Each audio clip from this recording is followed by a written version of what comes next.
the schedule is out. And so we've pointed to a couple of things that stood out. Obviously, Kevin Durant will finally, knock on wood, play in front of fans. Yeah, let's hope. I mean, hope he's healthy, right? Like, we'll finally play in front of fans here in San Francisco on opening night as the Suns visit the Warriors. And I have no doubt that the Warriors are going to give him the tribute he deserves.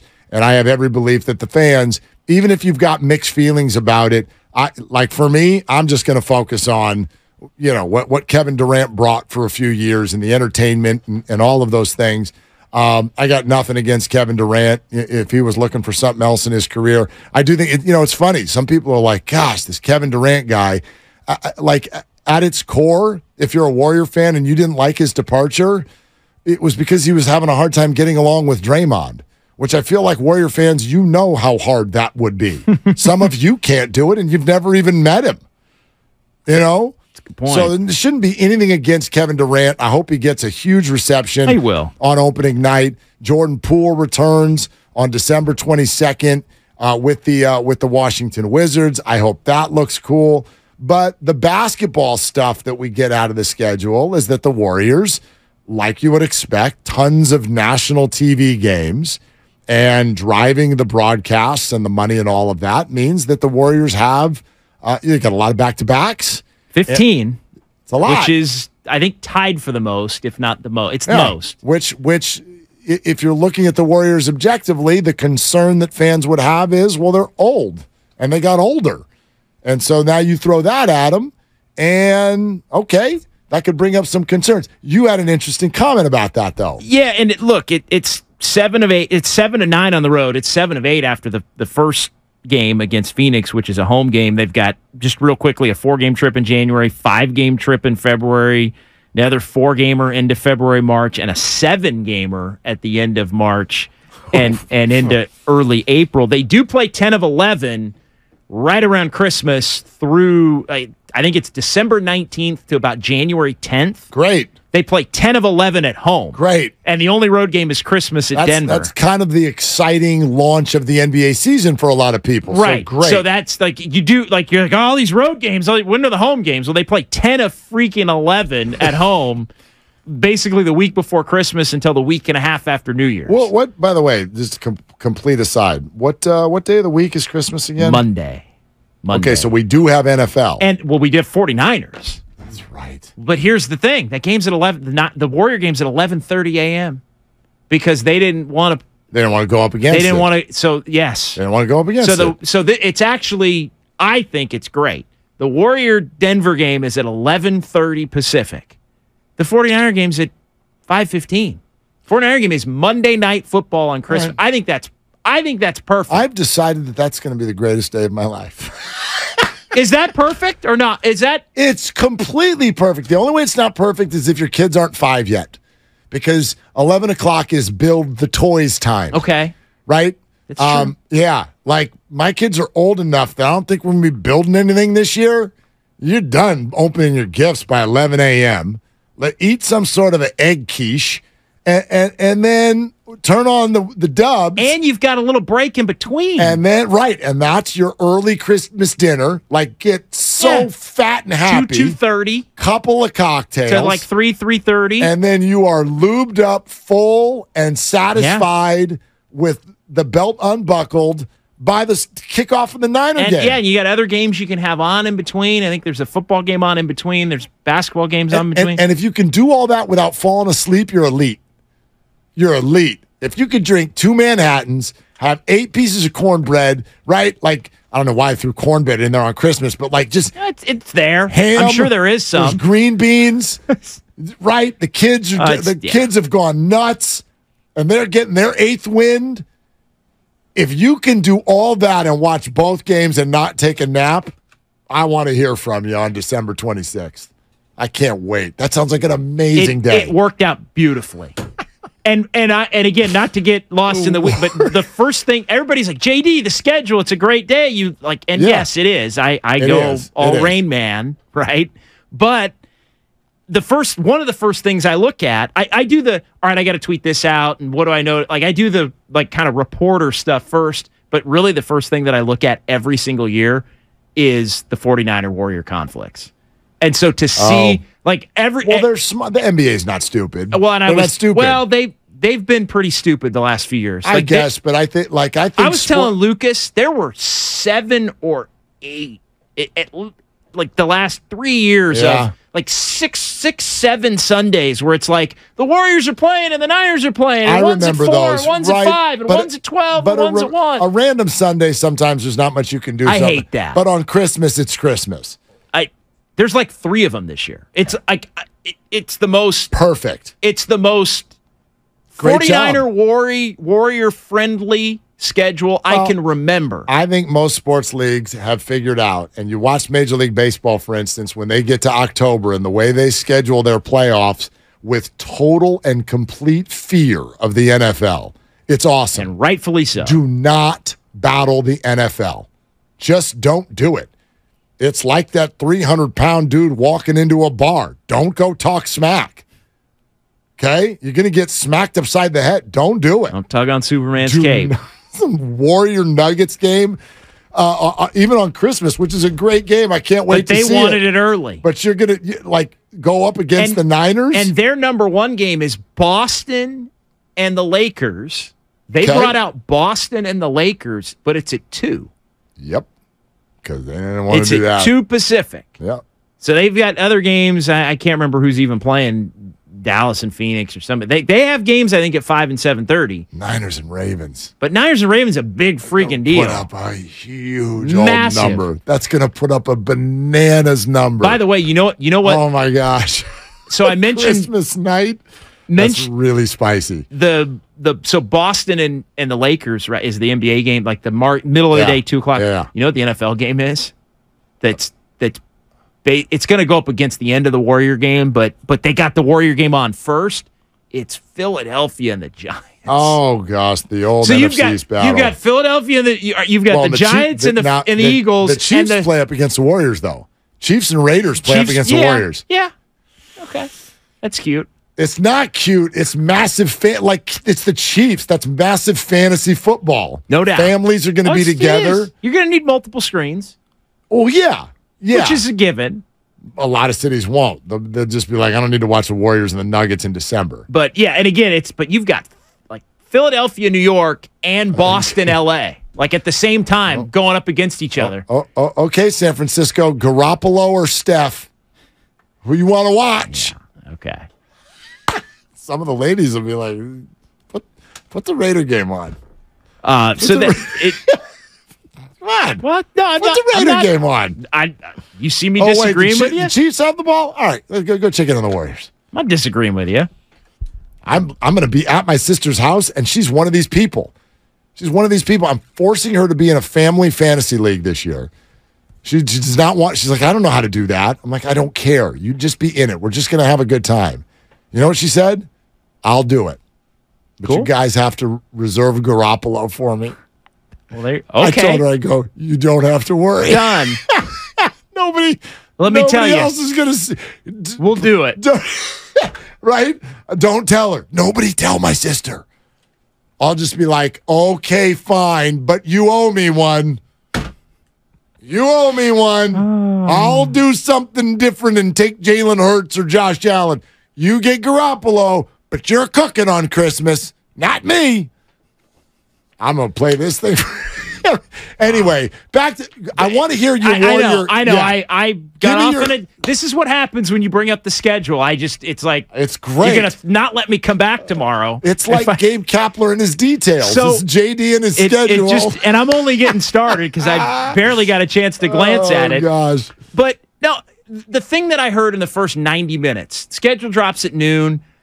I get it out. I'm looking at it. Okay, fine. Drive in. We're getting ready for the show. So it's about 1:15, 1:30 we're talking. But everything that I heard in those 90 minutes, looking at social media, whatever. Yep. All the road games to start. All the back-to-backs. What's going on? Leagues against the war. Like, put up or shut up. Like I don't want to hear any complaints this year. I don't want to hear any complaints. Like, there's no complaint. Like, you got your complaints out of the way last year, right? Nothing worked last year. You had the punch. You had bad on the road. The young players weren't far enough. Like there's no excuses. There's no excuses. Like last year got off the rails very early, and they were never able to get it back. Like I don't want to hear complaints about too many road games early, too many back-to-backs. Like the Warriors, like this year, the Warriors are going to just have to figure it out. If they were terrible on the road all year last year, well, guess what? Then now you got 7 and 9 on the road right out of the chute. You better be buttoned up enough right off the top to win enough of those games to where it doesn't get you off the rails at the beginning of the season. Okay, I got a question for you. That's an interesting take. Do you feel like the Warriors complained last year?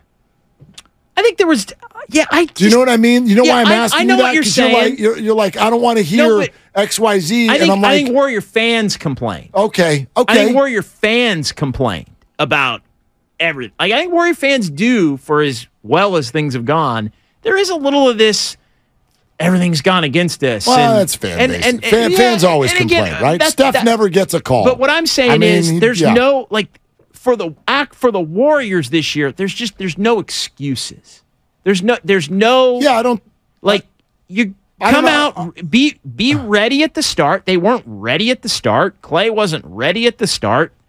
Draymond Green and Jordan Poole, because of what Draymond did, they weren't ready to play at the start. The young players weren't ready to play at the start, and they had a little championship hangover too. Like they wanted to come out and coast and go through the motions, and they were in a bunch of close games on the road against some bad teams. They couldn't win any of the freaking games. I'll tell you where I really love what you're saying, and it's from this perspective. Like a couple of the things you said there. Klay wasn't ready, and obviously Draymond punched a teammate, and things just completely went sideways. And even though we were told all along that they were going to get it back and they were getting it back, they weren't getting it back. They never got it back, and that's why things went the way that they went. I'm with you big time. From this perspective, what it feels like is last year the focus ended up in so many of the wrong places. And I don't think they intended for that to happen, but boy, did it ever. Obviously, the two things I just mentioned, from Klay Thompson not being ready from the punch to even things that festered like Kuminga at the end or Andrew Wiggins' absence. Like all year long, the focus was on all of these things that had nothing to do with the Warriors' record. And the poster for me, beyond the obvious, which is the punch, the mindset, and I couldn't figure out at the time why it was bothering me, but when Klay Thompson kept holding up 4, and it started against the Suns when Booker was cooking him. He was cooking him. Early. That was the week before Thanksgiving. And I was like, why is normally you're a fan, you love your team. I love Klay Thompson. He used to do a show with his dad. Klay has been he's been good. Like he's been a Hall of Fame. Thank you. Hall of Fame player. Took a picture with my son one time. I love it. I love it. But he was doing that. And I'm like, why is that rubbing me the wrong way? And I couldn't really figure out why. And I think to a degree, you kind of just touched on it. You touched on it because it was like, that's not where we want your focus, because that makes me feel like you're focusing on the past. And as it turns out last year, I think they were. They were focusing on all kinds, like it's almost like respect us because of where we've been.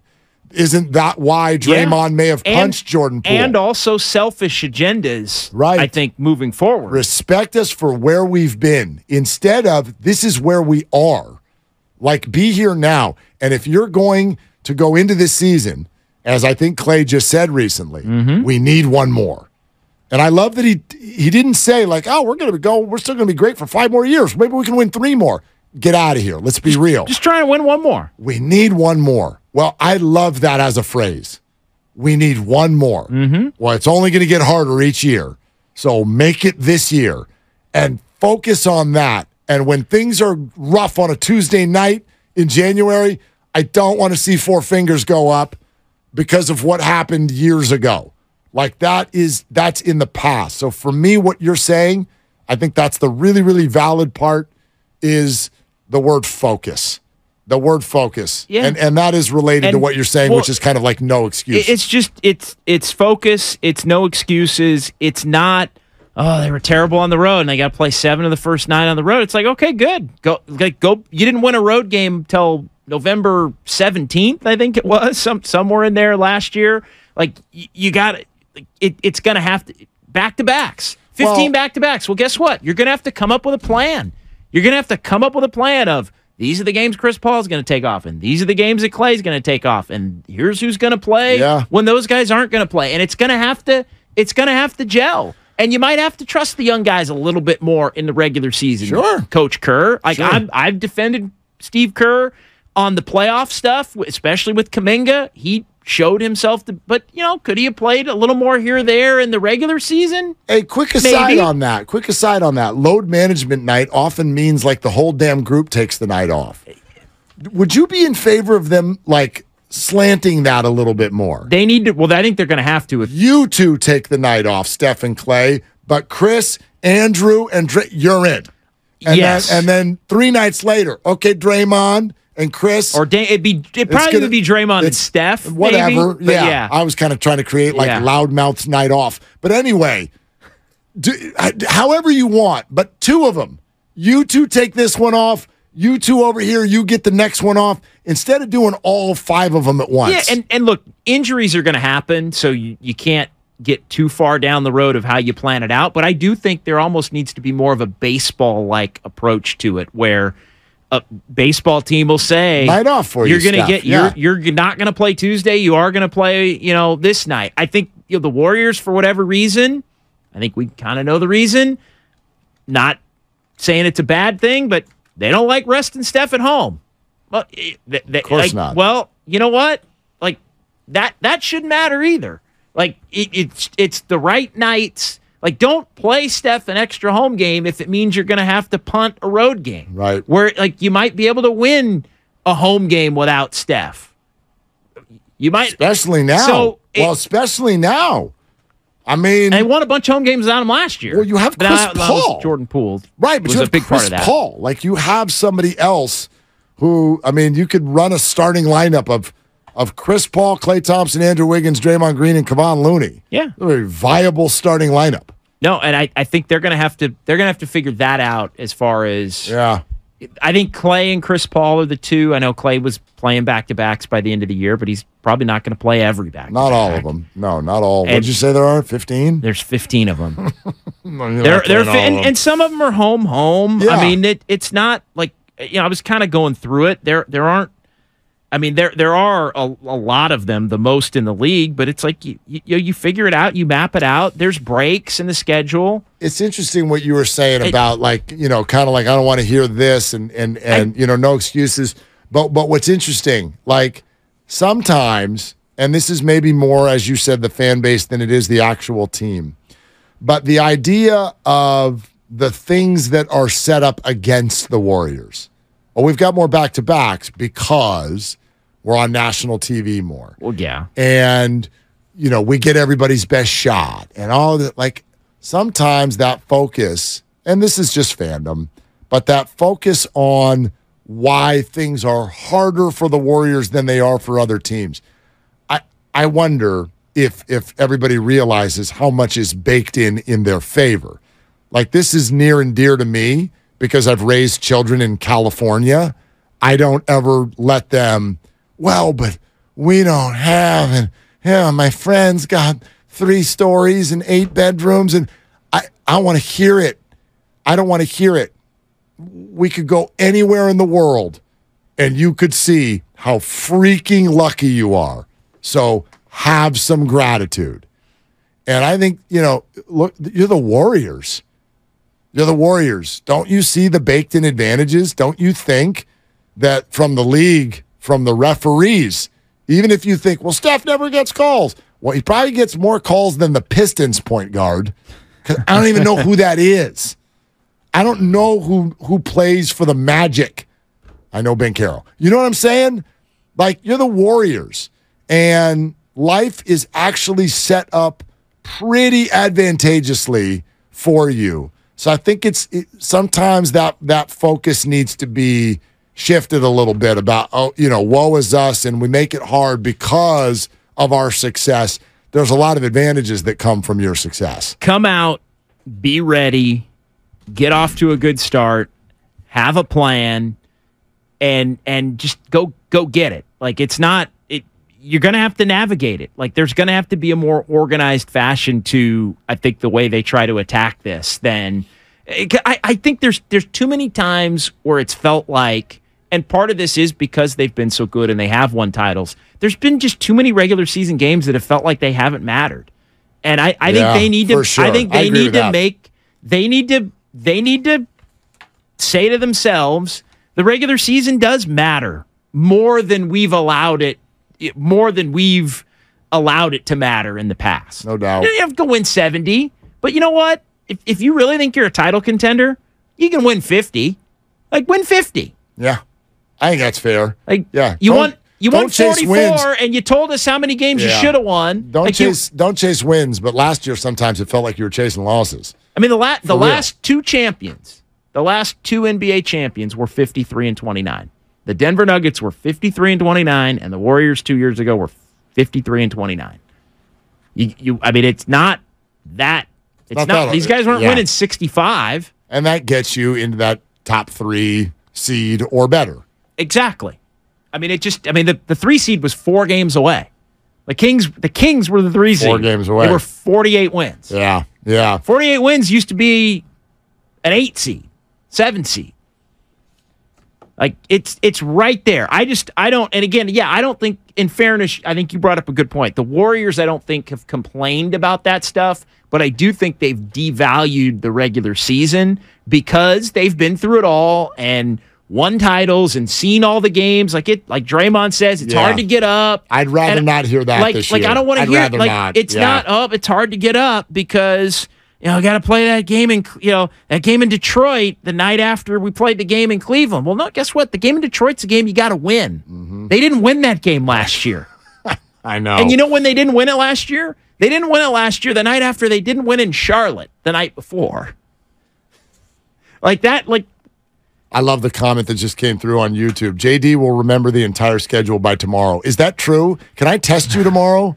You can test me tomorrow. You close your laptop, and I'm going to just okay, February 18th. Where are they? I probably, and you'll be like, they're in Cleveland. I probably won't have it.